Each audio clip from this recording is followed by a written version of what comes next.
Oui, bonjour à vous tous. J'ai écrit un texte pour poser quelques bases de réflexion et voir ensemble ce qui pourrait être constructif. Voilà, donc je vais reprendre ce texte pour le partager avec vous et pour rester dans le contexte de ce que nous vivons aujourd'hui. Donc, suite à ma participation à ce voyage de solidarité pour les victimes du 7 octobre.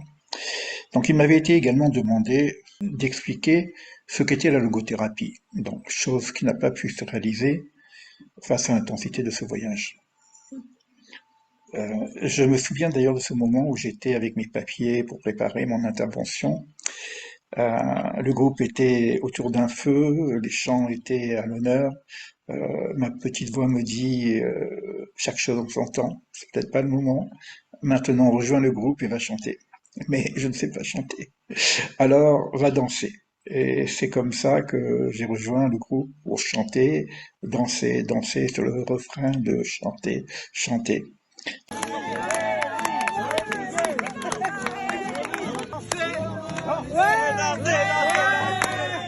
Donc ce fut un moment magique, unité, joie, s'entremêler. Mais la question c'est comment cela peut-il être possible après avoir découvert l'horreur de ce qui s'est passé le 7 octobre. La Kabbale nous enseigne qu'il y a un grand secret dans Israël, c'est son éternité, Netzach Israël. D'ailleurs, Netzach c'est aussi le nom de ce voyage, solidarité pour les victimes du 7 octobre. Et nous savons que de génération en génération, d'un empire à un autre empire, chacun à sa façon a essayé d'exterminer les enfants d'Israël, et ces empires ont disparu, mais Israël est toujours là, debout, et malgré toutes ces épreuves, Israël continue à chanter la tikva, c'est-à-dire l'espérance.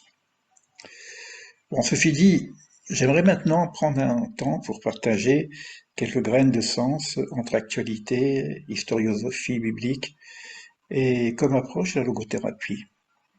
Une approche dont l'essentiel est la question du sens de la vie et des épreuves.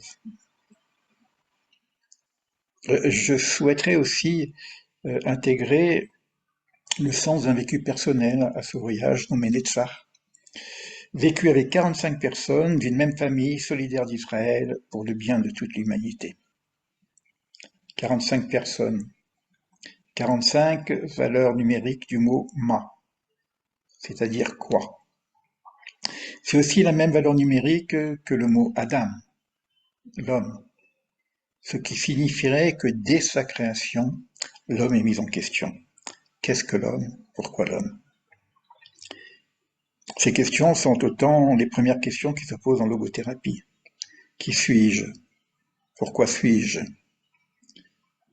Quel serait mon rôle, mon chemin, ma mission de vie? Et si j'ajoute l'option d'un créateur, quel serait son projet? Et où en suis-je dans ce projet? Donc avant de commencer, voici quelques principes et postulats de base. Autrement, on n'y comprend rien. D'abord, la logothérapie ne donne pas de réponse, mais aide à nous poser les justes questions pour que chacun puisse trouver en lui ses propres réponses et son chemin de vie. Ensuite, de ce qui est à la fin de l'œuvre et au début de la pensée. C'est un texte que nous lisons souvent, sauf Maaseh Marshava Techila. Comme pour nous dire que tout le projet serait contenu au début du récit de la création. Et nous verrons aussi, en 3, que nous sommes associés, donc responsables de la réalisation finale de notre monde. Quatrième principe, le monde dans lequel nous vivons est ce que nous sommes nous-mêmes. Là où est le mal, les épreuves, les souffrances, les guerres prédominent, ce n'est pas le vrai monde. C'est un monde en construction qu'on nomme Olam Hazé, comme un monde intermédiaire, un monde laboratoire où on parle aussi de couloir, qu'on nomme Prosdor, qui nous mène vers le vrai monde, en devenir, un monde de plénitude et de paix qu'on nomme Olam Haba. Donc on passe de Olam Hazé à Olam Haba. C'est ce même Brondin en devenir, hein, évidemment. Et là, cinquième postulat, qui vient de mon maître le Rav Léon Askenazi, qui dit, qu'on appelle également Manitou. L'histoire biblique serait l'histoire du sens.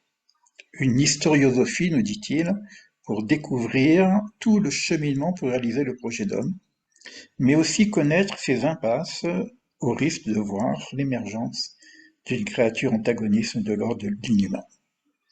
Donc, dès qu'on parle de sens, évidemment, c'est en référence également à la logothérapie. Donc, ce sont des principes essentiels, comme je l'ai dit, autrement, nous ne comprenons rien dans le projet du monde, ni sa gestion, ni ses impasses, ni la finalité de tout ça.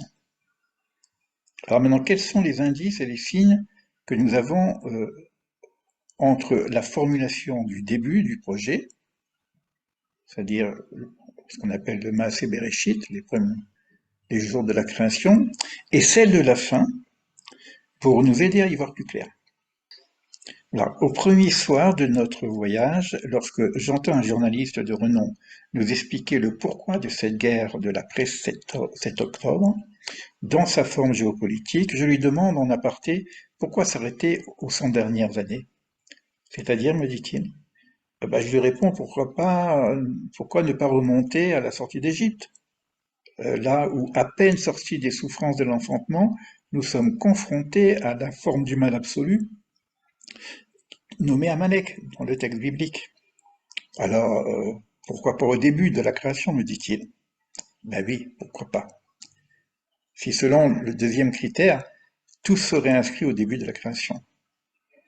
Donc le récit de la création se termine par la création de l'homme, Adam, prototype de l'humanité. Ainsi, nous pouvons déduire que la finalité du processus serait la révélation de l'homme. Notre première mission d'homme serait alors de nous réaliser à la dimension d'une ressemblance spirituelle au divin. Notre responsabilité d'être ce que nous sommes ou ce que nous devons être véritablement. Là, on est en pleine logothérapie. Manitou, d'ailleurs, parle d'un travail sur soi qui a pour but le mérite d'être. Et dans le deuxième chapitre, donc on a déjà ici la notion de responsabilité de notre propre réalisation, presque de notre propre création. Dans le deuxième chapitre, le verset 7, le texte ne parle plus de création, on passe dans un autre monde, mais de formation de l'homme. Nous sommes ici dans le monde de la formation, Olam HaYetzira, alors que nous étions dans Olam HaBeria, le monde de la création. Et là, nous lisons « L'Éternel Dieu forma l'homme, Adam, poussière du sol, Adama, et il insuffla dans ses narines un souffle de vie. » Et là, nous voyons que le verbe formé, vayetzer, est écrit avec deux yud, comme pour nous dire que l'homme sera formé avec deux tendances. Une tendance vers le bien, Yetzer Tov, et une tendance vers le mal, Yetzer Ra. Nous avons ici les deux principes d'origine du bien et du mal dans la formation de l'homme, avant même son existence dans notre monde, puisque notre monde s'appelle Olam HaAsiya, le monde de l'action. Donc, on retrouve ici encore l'enjeu de la logothérapie et la gestion de ces deux tendances, animées par soit un inconscient de type Adama, on pourrait dire que c'est là que siège l'inconscient freudien ou la libido, et un inconscient spirituel de type souffle de vie. Ce qu'ajoute Viktor Frankl à l'analyse existentielle, c'est justement cette notion de inconscient spirituel. D'ailleurs, il dit qu'un nain sur les épaules d'un géant voit plus loin, puisqu'il s'ouvre à un autre horizon qui s'appelle, pour l'instant, qu'il appelle lui inconscient spirituel. On peut aussi imaginer qu'il s'agit de l'âme. Donc, telle est la fonction thérapeutique de la logothérapie, répondre aux besoins de son inconscient spirituel, c'est-à-dire aux besoins de l'âme.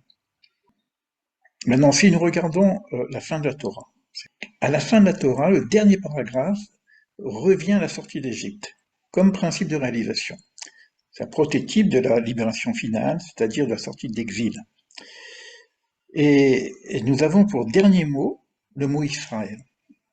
comme pour nous dire que la fin de l'exil passe par la réalisation d'Israël. Alors là, on a d'un côté la réalisation de l'homme, et puis on a de l'autre côté la réalisation d'Israël. Alors comment relier ces deux principes?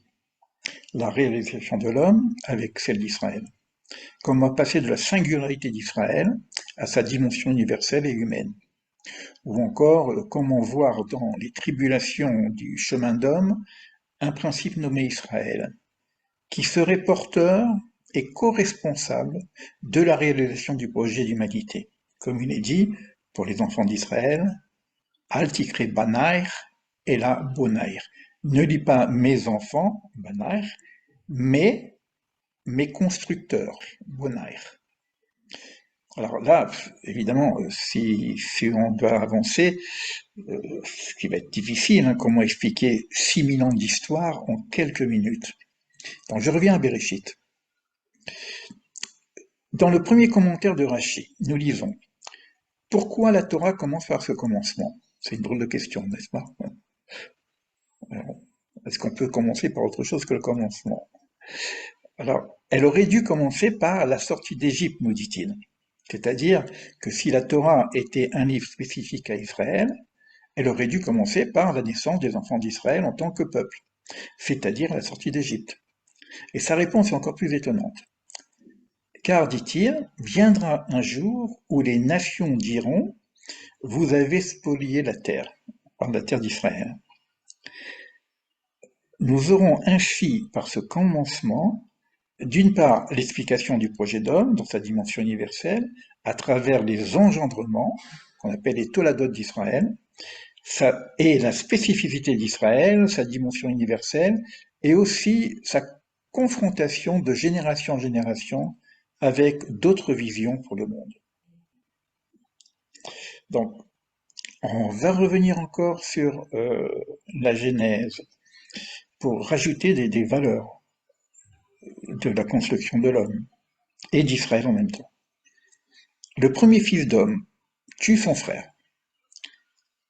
Caïn tue Abel. Après son crime fratricide, sa réponse est: suis-je le gardien de mon frère? Alors déjà, je pourrais dire que la réponse est dans la question. Oui, nous sommes co-responsables de ce qui arrive à nos frères. C'est aussi la réponse que donne Viktor Frankl. Excusez-moi. Ceux qui ont survécu à la Shoah, dit-il, ce sont ceux qui ont continué à partager leur pain avec leurs frères. Après le crime de Caïn, Manitou nous fait remarquer que le mot frère disparaît de la Torah, jusqu'au récit d'Abraham avec son neveu Lot. Donc, est-ce à dire que notre mission serait aussi de reconstruire la fraternité perdue? Et là, juste après, on voit que le texte parle, on pourrait presque dire, d'une nécessaire séparation entre Abraham et Lot. Si tu vas à droite, j'irai à gauche, si tu vas à gauche, j'irai à droite. Puis entre Ismaël et Isaac. Puis entre Jacob et Ésaü, deux frères jumeaux. Comme une incompatibilité à vivre ensemble en temps de division sur le sens de l'histoire. Il faut attendre le pardon de Joseph avec ses frères pour retrouver la véritable notion de fraternité.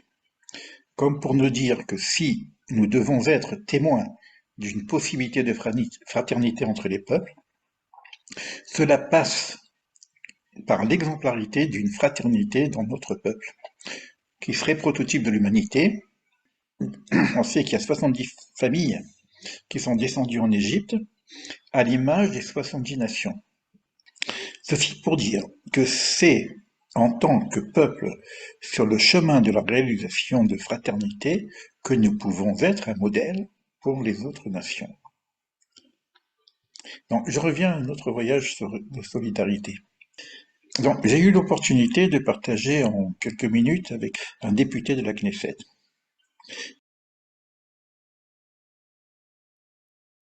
Pour lui dire rapidement: n'oublions pas que la réalisation d'Israël a aussi pour but d'être un modèle pour l'humanité. Ceci se nomme d'ailleurs Or LaGoïm, lumière pour les nations. Nous devons être une exemplarité pour les nations, et pour cela, il nous faut à tout prix retrouver l'unité dans toutes ses dimensions. On a eu un petit échange dans ce sens-là. à travers un texte d'ailleurs des Pirkei Avot, où il est dit, c'est Hélène l'Ancien qui dit Im einani li mili, si je ne suis pas pour moi, que suis-je? Donc nécessité de se construire soi-même, mais c'est juste après Im zerak leatzmi ma ani, si c'est que pour moi, que suis-je? C'est un enseignement qu'on a beaucoup partagé d'ailleurs. Je reviens toujours à la Knesset. Hein.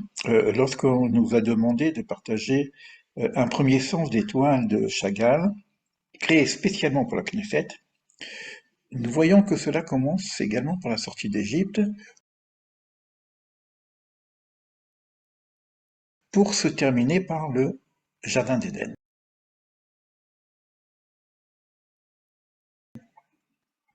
Comme pour nous dire, selon le même principe, que la finalité de la sortie d'Égypte du peuple hébreu serait le retour de l'humanité au Jardin d'Éden. Et entre ces deux toiles, Chagall a dessiné le don de la Torah.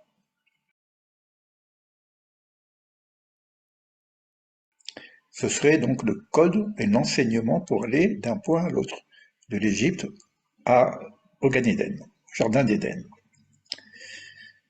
C'est alors que j'ai pu dire en quelques mots que les deux figures de Moïse sur la toile représentaient la réalisation de l'homme qui passe de sa dimension terre, Adama, à celle de lumière.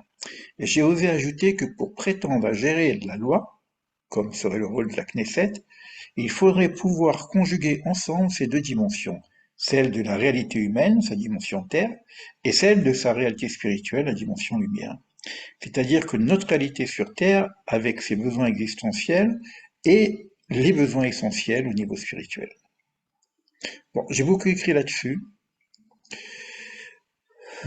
entre l'idée de voir Israël comme un projet d'humanité, ou celle de l'Arche d'Abraham pour réaliser sa mission, où il est dit « Par toi seront bénies toutes les familles du monde ». Mais lorsqu'on se retrouve face à l'horreur de ce qui s'est passé le 7 octobre, c'est comme un nouveau renversement qui nous ramène à la réalité du mal dans sa forme extrême. Là, c'est fini de rêver, quoi. Bon, tout ce que j'ai dit jusqu'à présent, c'est du rêve. Bon, bien que ce soit une réalité dans la mission que chacun d'entre nous doit avoir, mais là, face à cette horreur, j'allais presque dire, on perd un peu les pédales, quoi. Au risque de perdre même pas l'espérance, mais d'entrer dans cette forme de doute par rapport à l'histoire. Et on sait que le doute, c'est Amalek. Et là, nous devons ne pas oublier l'injonction de la Torah elle-même. Lorsqu'elle nous demande, n'oublie pas Amalek. Ne pas oublier également, puisqu'on a parlé de la sortie d'Égypte, de l'Égypte en tout cas, ce qui se dit dans la Haggadah, qu'on lit pendant Pessah, que les souffrances endurcies en Égypte symbolisent le temps de l'exil. Et elles ne sont que préfiguration de tous les temps d'exil et des souffrances que le peuple d'Israël, le peuple choisi, va vivre de génération en génération. Et là encore, on peut dire qu'on est au cœur de la logothérapie. Que répondre face à la souffrance indicible? S'il nous faut être témoin de cette lutte contre ce mal indicible, j'ai envie de dire, celui-ci n'a plus rien à voir avec les querelles intestines et fratricides, à savoir à qui appartient ce petit bout de terre, tant convoité de génération en génération. J'ai envie de dire que nous ne sommes plus dans le problème d'ordre géopolitique, mais face à un problème métaphysique. Et là, pour revenir encore à la logothérapie, c'est dans son expérience des camps que Viktor Frankl veut être témoin dans son livre Un rescapé témoigne, qui a été traduit donc en français par Découvrir un sens à sa vie, 20 millions d'exemplaires, hein. Je crois qu'il y a plus de 20 traductions, bon, ce livre extraordinaire que vraiment je vous conseille. Il explique dans son observation clinique de ce qu'il a pu voir là-bas pendant la Shoah, comment il est possible de survivre à l'horreur jusqu'à la résilience. Et dans ce voyage, nous avons été témoins en direct avec des êtres qui ont vécu cette résilience, hein, des témoignages de ceux qui ont survécu à l'horreur du 7 octobre.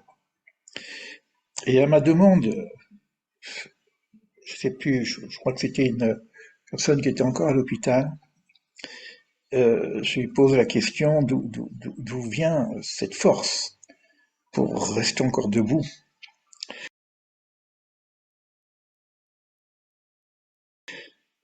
En tout cas, les réponses qu'on a, elles étaient toutes autour de le courage, l'espérance et l'unité.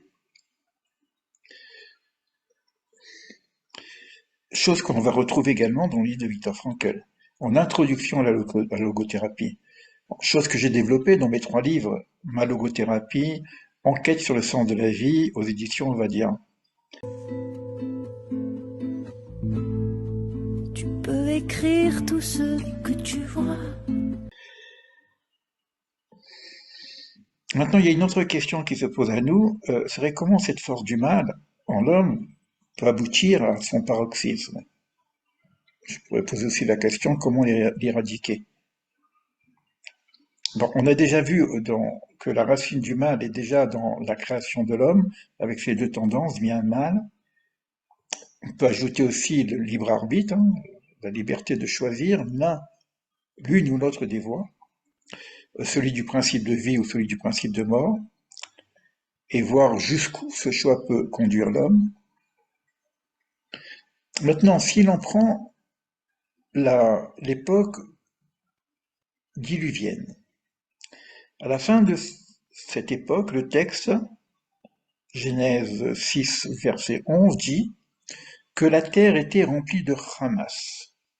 Oui, le mot est bien Hamas, traduit par violence. Et juste après, nous retrouvons ce mot une deuxième fois, au verset 13, pour dire « Nous sommes à la fin de toute chair, car la terre est pleine de Hamas ». Mais qu'est-ce que c'est ce Hamas? Pour que Dieu décide d'en terminer avec toute la génération diluvienne, hormis Noé. J'ai envie de dire que maintenant nous savons ce qu'est le Hamas.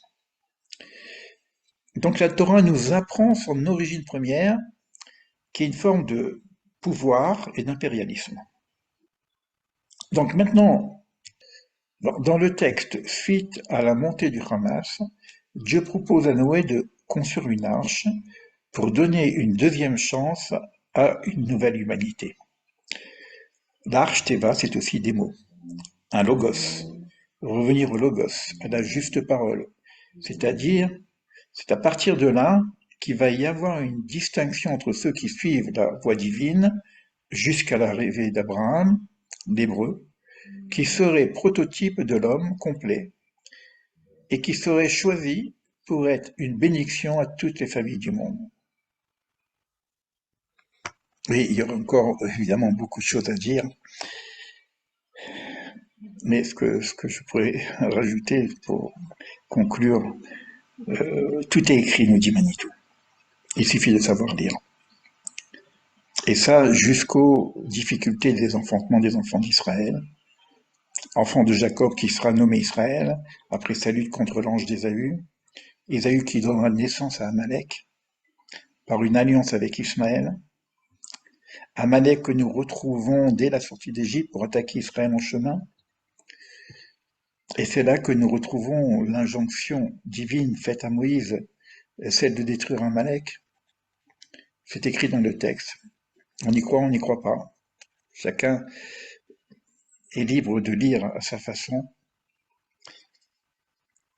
Et en fin de compte, tout comme il est écrit pourquoi la force d'Amalek sera encore présente, jusque dans les 4 empires dont on a parlé. Bon, on pourrait continuer longtemps, mais évidemment, je suis obligé de raccourcir. Il faudrait beaucoup de temps pour détailler tout le processus. Mais là, c'est encore dans la Haggadah que nous trouvons encore un signe pour nous aider à avancer. Il est écrit Tseulmad, sors et étudie. Sors et étudie. En fin de compte, tel serait le remède pour nous aider à réaliser ce pourquoi nous sommes créés Mais pour cela, il nous faudrait aussi sortir de notre Égypte intérieure et ouvrir le livre. Mais en attendant d'y voir plus clair, à mon sens, il n'y a qu'une posture, celle de la solidarité. Solidarité avec toutes les victimes du 7 octobre et celle de cette guerre qu'Israël n'a pas voulu. D'où l'importance d'une action comme ce voyage de solidarité Netzach qui nous a permis de voir de nos propres yeux ce qui s'est passé, ce qui se passe et ce qui pourrait se passer. D'entendre en direct tous ces témoignages qui nous crèvent le cœur. Quant aux Palestiniens, je dirais non solidaires du Hamas, il y a en effet un vrai problème, notamment pour les dommages collatéraux. Il y a eu des erreurs, il y en aura d'autres, mais il nous reste à travers les témoignages reçus et à travers le récit biblique la confiance aux valeurs éthiques d'Israël et à la révélation de son unité, comme il est écrit dans le schéma Israël. Écoute Israël, Dieu notre Dieu, Dieu est un. Donc c'est ce principe d'unité qui pourra ramener non seulement le peuple d'Israël à sa juste vocation, mais également à prétendre à être témoin de l'unicité divine. Manitou nous explique que dans cette notion de schéma Israël, Hachem Elokeinu, Hachem Echad, qui dit quoi? Évidemment, chacun peut le dire à l'intérieur de soi-même. Écoute Israël, Dieu notre Dieu, Dieu est un. Mais Manitou ajoute, viendra un jour que ce sont les nations qui viendront dire en témoignage à Israël, écoute Israël, Dieu notre Dieu, Dieu est un. Il me reste à conclure, sortant de notre Égypte intérieure, marchant vers ce que nous sommes en devenir, étudiant pour apprendre le sens, afin que chacun puisse découvrir sa juste mission dans ce monde en perdition. Bon, je vous laisse les commentaires, et avec l'aide de Dieu, on essaiera de se retrouver en une soirée pour débattre de ces différents thèmes, ces différents sujets que j'ai abordés maintenant. À bientôt.